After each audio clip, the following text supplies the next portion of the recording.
Western smelly, but it was very nice, very fresh smelling. And we watched them. Outside, you know. Yes, yes. So, Oh, this is an arena. Yeah. It was Inside, inside. right? Inside, yeah. I must say this: everybody's cheering for the Cowboys. Somebody was cheering for the bull. okay. So when are you guys going to the bullfighting in Spain? So you can cheer for the bull? No, I don't Yeah. think so. Buffalo Bill Cody was known for supporting women's rights, so he's a good hero as well as a Western guy. That town was named for him, Cody, Wyoming. What time of year did you go? I assume you July. went high summer, because they say about Wyoming, there's 3 seasons: July, August, and winter. So I assume We did not go in winter. It was. I think it was. We began late June, and so we were in July. There in It July. wasn't unbearably hot anywhere we went. well, it's Not like it's this gonna be, year was yeah. here. Now everybody knows this. Right. Old Faithful. Old Faithful. Well, we got a chance to get into Yellowstone, and with this goal in mind, we've got to see Old Faithful and try to time it right. Old Faithful is very predictable. They know exactly when it's going to spew forth, and the tourists are wandering all over the place, and all of a sudden you see this migration from around the area going, so they've already checked the time, and we were fortunate. Right after we got there, it was the right time to see Old Faithful.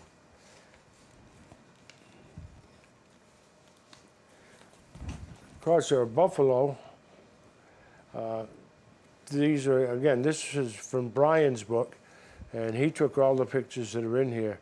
And we got a few pictures of buffalo, but we were amazed at the number of antelope we saw. And elk and bison, bear. But one of the things I like about the real Wild West is the ability to see antelope. You don't see antelope in the East, that's for sure. Well, And it's just kind of fun to spy them out in the fields. we do see the deer, but we don't see them together with the antelope No. playing, according to the song. No, No, no. and it gets cloudy. Okay. Out there, it's supposed it was not Bob cloudy Briere all will be day. here all afternoon.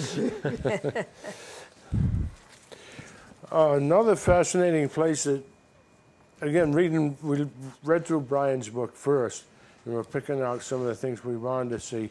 And Sylvia said, I'd like to see the craters of the moon. And these are some of the photos that he took of the craters of the moon. And I thought that there are other things there in the craters of the moon that I'd have chosen to put in the book. But They're Sylvia the can- remains of ancient volcanoes. And here are some examples of spatter cones from early, long ago volcanoes. The same kinds of volcanoes that did those animals in at Ashfall.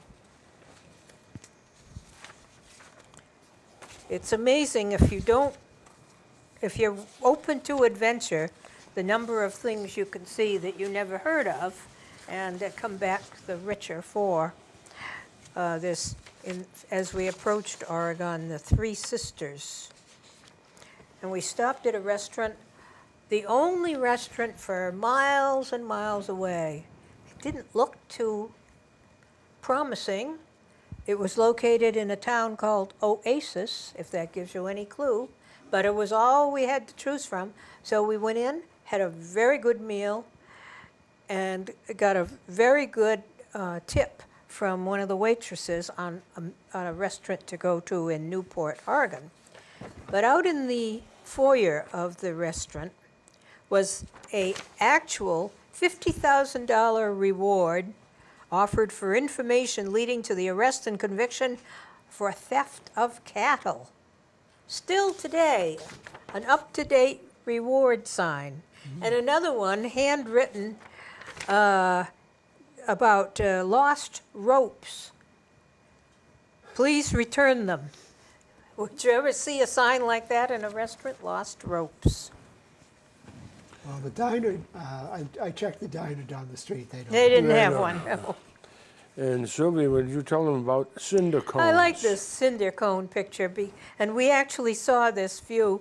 There was irrigated crop growing in front of it, and here's this cinder cone in the fellow's backyard. How would you like that? Well, Cinder cone. it's Many years ago, a dead volcano. just a dead volcano left. We saw a number of crops irrigated, wheat and corn and so on. Otherwise, they wouldn't have been able to raise them. We saw this sign and had never seen this in the East for years. It says, what does it say? Chain removal area. Pull over here to remove the chains. And earlier up the road, we had seen a pull-off saying, put your chains on here. This is a steep road, but who uses chains anymore? They do. There, yeah. We were talking about the cinder cones and the volcanic area. Miles and miles and miles were covered with volcanic magma that cooled and eventually broke down into bits and pieces. Flowers grow right up through those bits and pieces. And eventually they are crunched down enough that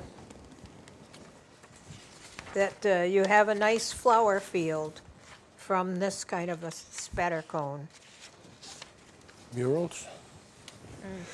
Several cities or large towns out there had murals painted on a different picture on different buildings. But this is one in Vail, Oregon, and there are, I don't know, maybe a dozen buildings that had murals on them, and it told the story of the Oregon Trail. And there's another little quirk. Us New Englanders get chided for our English. I've always called it Oregon, but it's Oregon. It's like it's G-U-N, the way they pronounce Oregon. Everywhere you looked, if there was a side of a building, there was a mural on it. It was an artistic competition at some points, but it was also a way to beautify their town and to tell the history of their town. Murals all around.